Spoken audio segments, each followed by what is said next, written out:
Buenas tardes y bienvenidos a este nuevo vídeo del curso de Fisiología Vegetal. En la sesión precedente avanzamos el tema de los meristemos y en esta sesión profundizaremos más en algunas características sobre estructura, función y algunos otros elementos relacionados con el crecimiento de tejidos meristemáticos. ¿De acuerdo? Bien. Inicialmente nos vamos a referir a los meristemos primarios. Acuérdense que los meristemos primarios son aquellos que tienen una fisiología embrionaria y que están localizados apicalmente, tanto la parte superior, que es caulinar, como la parte inferior, que es radical. Bien, ¿qué podemos decir? Bien, el meristemo apical caulinar, que es el que está arriba. El meristemo apical caulinar es el que permite el crecimiento hacia arriba, porque permite el crecimiento del tallo y los órganos laterales adyacentes al tallo, ¿de acuerdo? Las otras ramas y posteriormente a partir de otras ramas de los brotes y todo lo que se refiere a la parte aérea, ¿de acuerdo?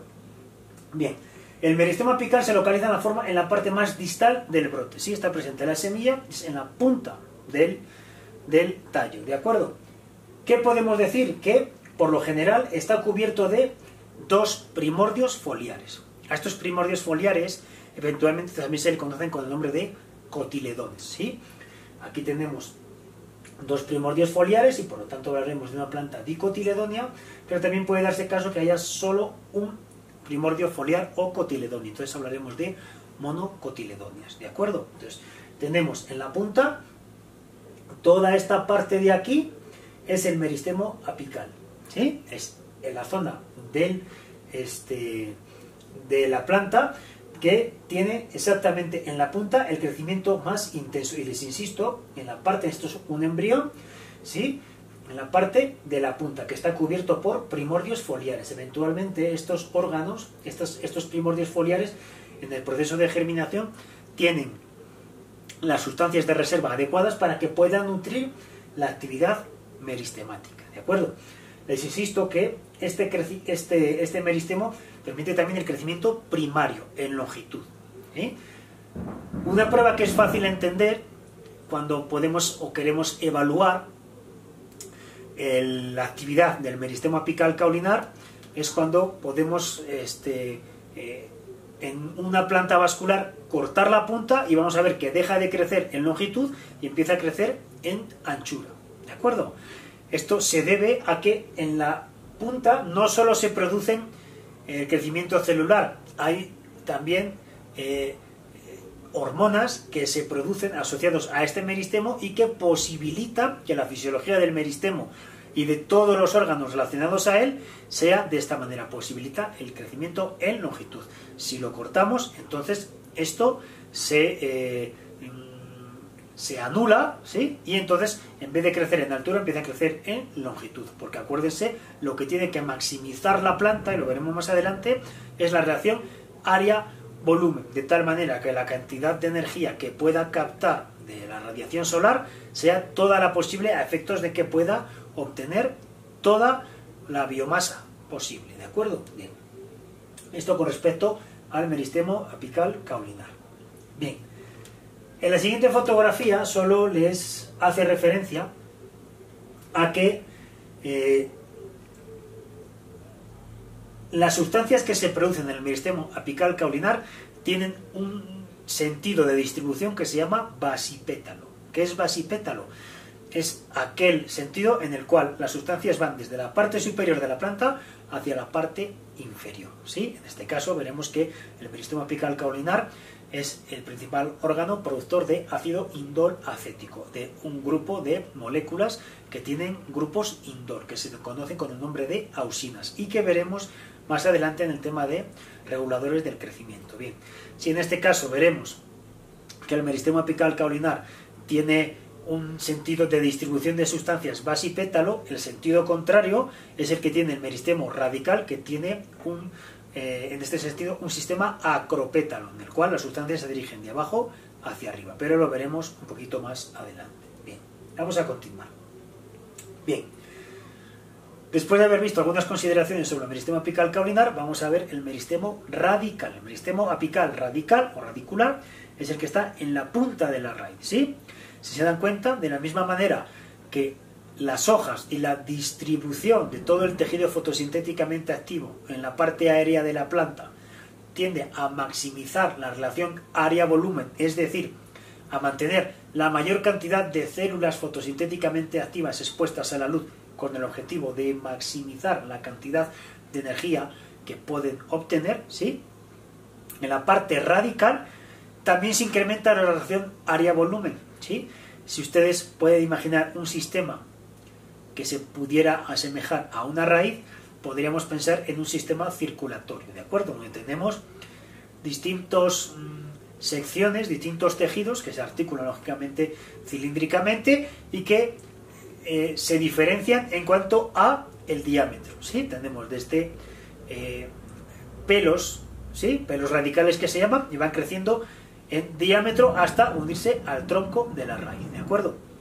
Esta estructura de la raíz también pretende maximizar la relación área-volumen. Ahora, ¿con qué objetivo? Con captar la mayor cantidad de agua posible y de minerales, ¿sí? Disueltos en agua para facilitar todos los elementos traza que requiere la fisiología del organismo, ¿de acuerdo? Bien, si nos centramos ahora exactamente en la punta de la raíz, estaremos analizando el meristemo apical radical y en este sentido tenemos que distinguir varios puntos, ¿sí? La punta o raíz está, la sola punta, ¿sí? Está localizada en una estructura que llamamos cofia eucaliptra, ¿sí? ¿Qué es la cofia eucaliptra? Es una especie de secreción que se produce precisamente a partir de las células meristemáticas que se caracteriza por tener una consistencia coriácea, es decir, razonablemente dura. Y adicionalmente secreta mucílago o es que puede entenderse como una sustancia densa que facilita o posibilita que la raíz pueda crecer a través de la matriz edáfica. Tengan en cuenta que el suelo es una matriz heterogénea en el cual se pueden encontrar distintos tipos de materiales con distintas consistencias, ¿de acuerdo? Entonces, el penetrar en el suelo no es fácil. No es fácil porque puede estar muy compactado, puede tener materiales que no son fáciles de poder esquivar y por lo tanto debe tener esta facilidad. Entonces, tanto el mucílago como esta sustancia coriácea facilita la penetración. En este punto en particular es especialmente relevante la cofia eucaliptra, ¿sí? La cofia eucaliptra rodea periféricamente lo que denominamos el propio meristemo apical radical, que tiene, desde el punto de vista fisiológico, unas características muy parecidas al meristemo apical caulinares, solo que está bajo tierra, ¿de acuerdo? Bien. Por encima de él tenemos lo que llamamos zona de alargamiento, que no es ni más ni menos que aquella zona en la cual las células, que inicialmente provienen del meristemo, empiezan a dividirse y a elongarse, ¿de acuerdo? Y esta elongación deviene en la percepción de distintos tipos de gradientes. Y por encima de la zona de alargamiento tenemos la zona de diferenciación, que precisamente se llama zona de diferenciación, porque ya el perfil de expresión genético de aquellas células localizadas en esta zona empieza a distinguir el perfil genético de expresión, empieza a diferenciar las células, ¿de acuerdo? Entonces, esto que acabamos de ver es básicamente una copia de lo que tendríamos arriba, solo que en la parte de abajo, ¿de acuerdo? Tenemos la zona meristemática, la zona de alargamiento y luego la zona de diferenciación, ¿sí? Ok. En la siguiente diapositiva vemos algunos detalles un poco más concretos, ¿sí?, de esta misma estructura. Tenemos la cofia eucaliptra, zona de elongación, la zona de maduración. Conforme vamos ascendiendo, ¿sí?, yendo hacia la superficie, empezamos a ver que hay determinadas estructuras vegetales que empiezan a diferenciarse. Por ejemplo, una raíz lateral, un pelo radical, ¿sí? Todo este tipo de elementos se producen como consecuencia de la percepción de este gradiente o este microgradiente diferencial de unas células con respecto a otras, ¿sí? Ok. Bien, hasta aquí vimos los meristemos primarios. Vamos a continuar con los meristemos secundarios. Bien, primero que hay que decir es que los meristemos secundarios se originan a partir de meristemos primarios, ¿sí? Y a diferencia de los meristemos primarios que están tanto en la vida embrionaria como en la vida adulta, Los meristemos secundarios solo están presentes en la vida adulta de las plantas vasculares, ¿de acuerdo? Vamos a analizar cada uno de ellos y nombrar algún detalle para complementar lo que veíamos con meristemos primarios. Bien, primero, les insisto que son meristemos que se desarrollan en un proceso postembrionario o vida adulta. El primero que podemos hablar son los meristemos axilares. Me voy a adelantar un poco y luego regreso. Fíjense, ¿qué es un meristemo axilar? Es un meristemo que se sitúa en la axila. ¿Y qué es la axila? Es aquella zona de la planta, en este caso lo vemos, en el cual a partir de una ramificación tenemos una pequeña evaginación del tejido, ¿sí? A partir del cual empieza a producirse, ¿sí?, otro tipo de ramificaciones. A esta yema axilar o meristemo axilar, ¿sí?, lo conocemos como, bueno, se llaman meristemos axilares. Les insisto, si se forman las axilas y derivan del meristemo apical del brote. Conforme va creciendo el brote, deja algún tipo de célula fundadora en esa zona y a partir de esa célula fundadora se deriva el meristemo axilar. ¿De acuerdo? Bien. Otro meristemo, lógicamente el meristemo intercalar, que también es aéreo, también deriva inicialmente del meristemo caulinar y a su vez del meristemo axilar. Fíjense, de los meristemos intercalares podemos decir que son meristemos que se localizan dentro de los órganos y que posibilitan un crecimiento continuo de los órganos para atenuar el potencial efecto derivado de la depredación continua a la que está expuesta una planta. ¿Sí? Entonces tenemos meristemos axilares, meristemos intercalares. ¿Qué más tenemos como meristemo secundario? Los meristemos laterales de las raíces. Bien, si hablábamos de meristemo axilar, para aquel meristemo secundario que deriva en la ramificación, generación de ramas y hojas en la parte aérea y que deriva del meristemo caulinar, para el meristemo de las raíces laterales diremos que deriva del meristemo radical y tiene la misma función, generar, ¿sí?, estas raíces laterales. ¿De acuerdo? Aquí vemos nuevamente estas raíces secundarias que se derivan inicialmente del crecimiento facilitado por el meristemo apical radical. ¿De acuerdo? Otro meristemo muy importante es el cambium vascular. Bien, el cambium vascular se llama vascular porque da origen a los haces vasculares, que es un tipo de tejido especializado en la conducción de fluidos desde el punto de vista sistémico en todo el organismo del vegetal. ¿De acuerdo? Bien.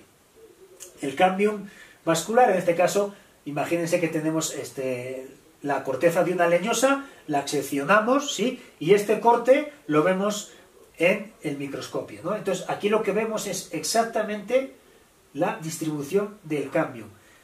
Hacia la parte interna, hacia la médula de la planta, tenemos los vasos silemáticos, hacia la parte externa tenemos el floema. ¿De acuerdo?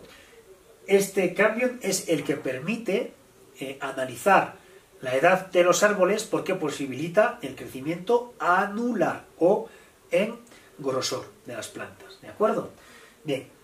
Y finalmente tenemos el cambium suberógeno. Bien, el cambium suberógeno no es ni más ni menos que un tejido meristemático que tiene como función derivar el córtex. ¿Sí? Aquí tenemos otro término, se llama a veces felógeno, y a partir del felógeno se genera el suber, ¿sí?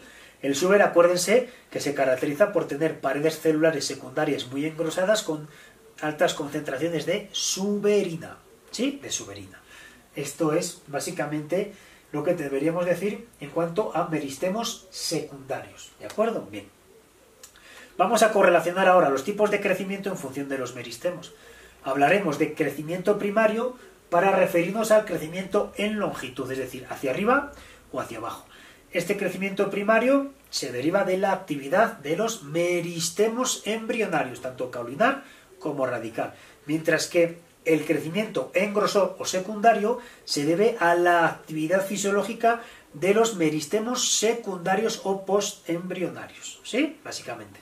Embrionarios longitud, secundarios grosor, ¿de acuerdo? Bien.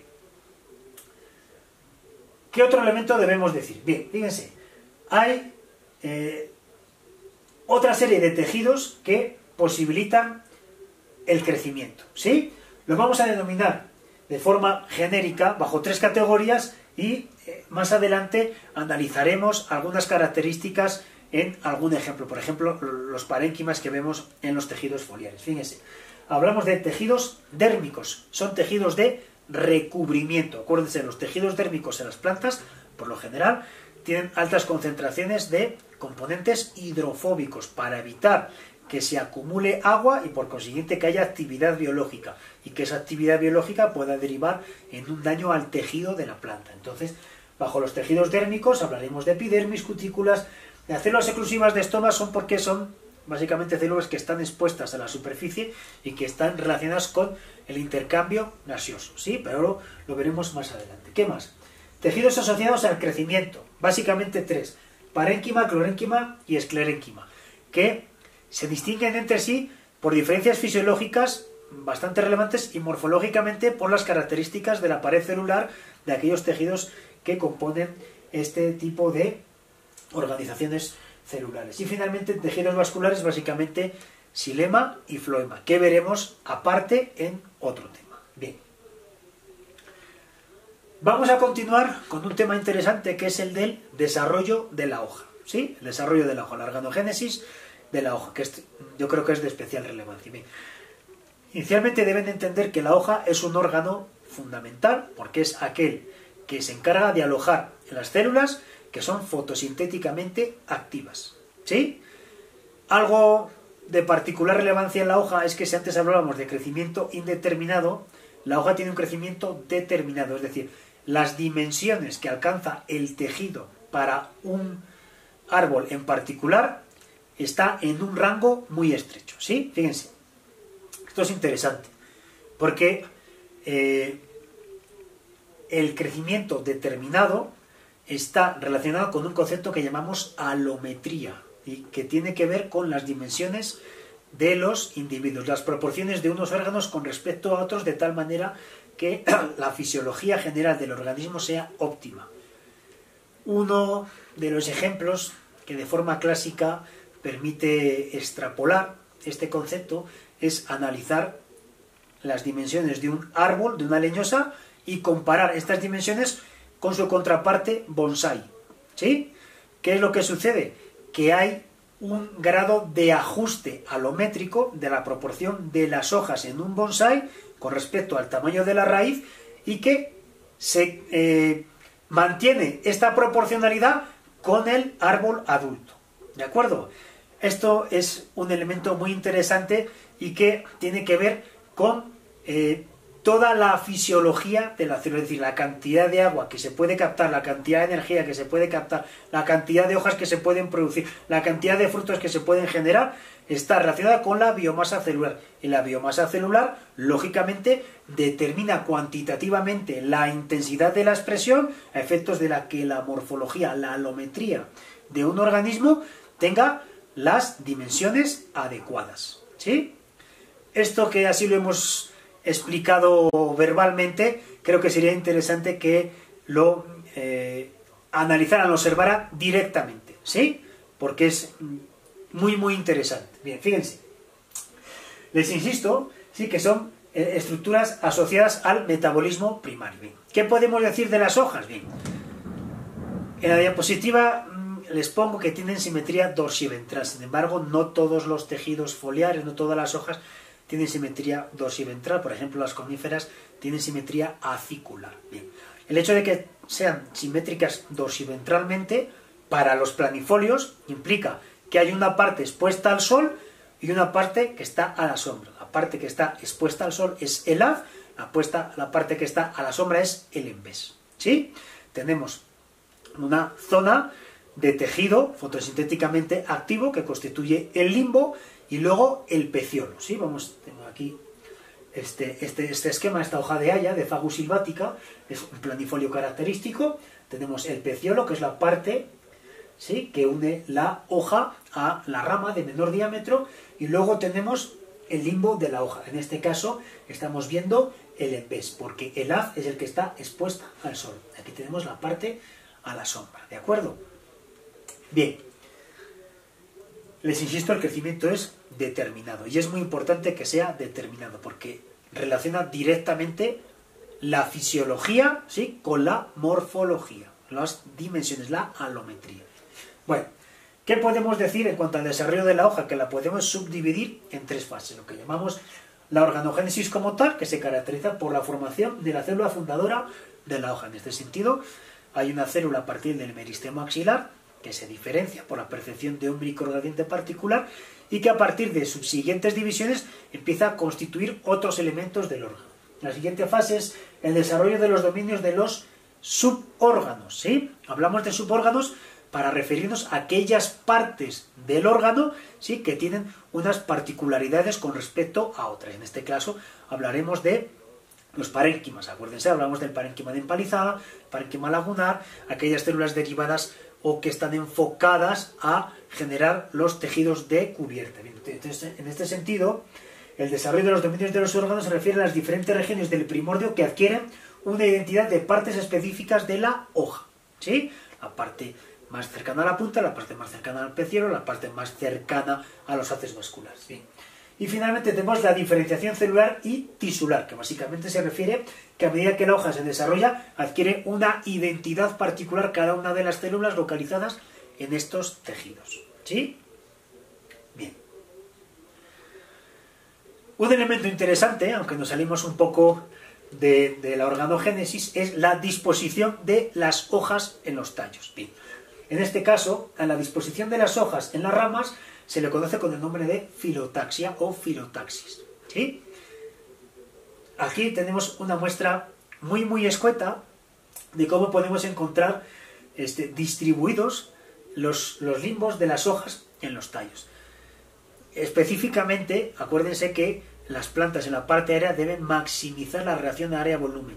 Por consiguiente, muchas plantas, aunque en ocasiones es inevitable, lo que hacen es disponer sus hojas para minimizar la cantidad de sombras que se hagan una con respecto a otras. Entonces, aunque aquí les pongo una muestra muy reducida de cómo es esta disposición, podemos ver algunos ejemplos, ¿sí? Aquí tenemos esta disposición alternante, otra que es opuesta, aquella que es opuesta decusada, aquella que es verticilada o aquella que es en espiral o helicoidal, ¿de acuerdo? Entonces, simplemente me gustaría que recordaran el término filotaxia para aludir a la distribución o disposición de las hojas en los tallos, con la finalidad de disminuir la sombra que se pueden hacer ciertos tejidos foliares con respecto a otros, y de tal manera que se maximice nuevamente la cantidad de energía que se pudiera captar.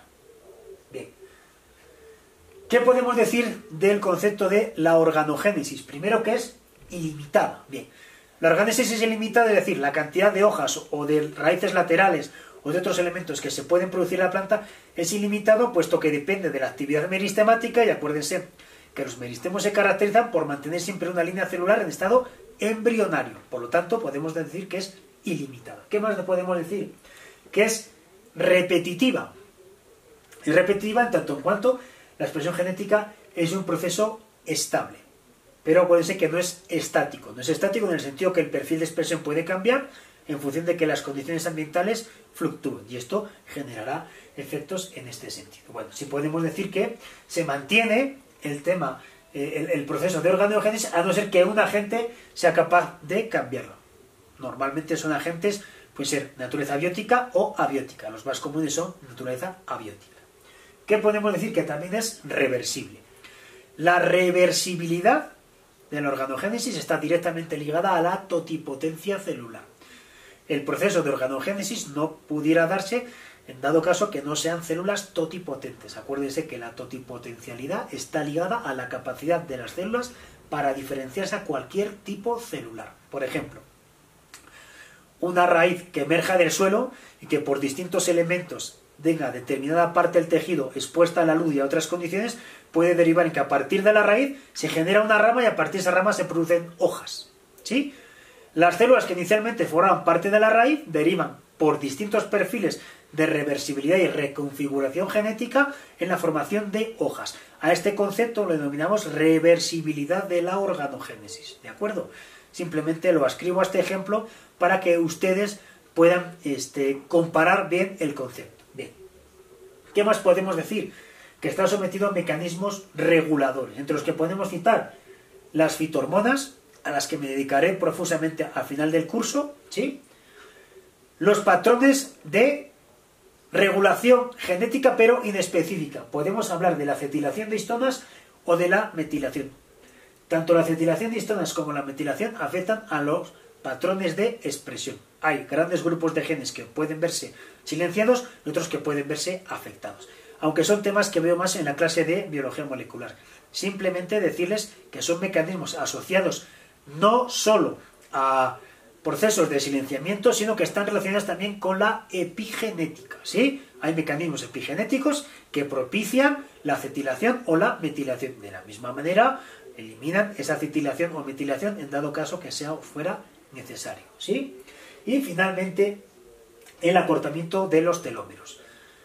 Bien, el acortamiento de los telómeros simplemente quiero citar que es un proceso que se da en todos los organismos que tienen los ácidos nucleicos dispuestos linealmente, ¿sí? Acuérdense que los telómeros, por el proceso intrínseco de replicación en el cual las DNA polimerasas no pueden sintetizar DNA de nuevo, ¿sí? En el proceso de replicación hay parte del extremo del cromosoma que no puede ser replicado, porque acuérdense que interviene la presencia de un primer. Esto pueden verlo en el vídeo que expliqué sobre el proceso de replicación de DNAs lineales y DNAs circulares, ¿sí? La presencia de un primer de RNA y la subsiguiente eliminación de este hace que durante la vida de los individuos se produzca un acortamiento progresivo del telómero. Lógicamente, el acortamiento progresivo del telómero afecta a la estabilidad de los cromosomas, ello afecta a la información disponible y finalmente puede derivar en la muerte de las células, ¿de acuerdo? Por consiguiente, también esto debe ser contemplado a efectos de que se considere de forma general la organogénesis vegetal. Bien, hasta aquí algunas de las características necesarias sobre la arquitectura y el crecimiento y desarrollo vegetal. En temas subsiguientes abordaremos unos de los elementos fundamentales de las células vegetales antes de entrar en la bioquímica del metabolismo primario, que son los plastos.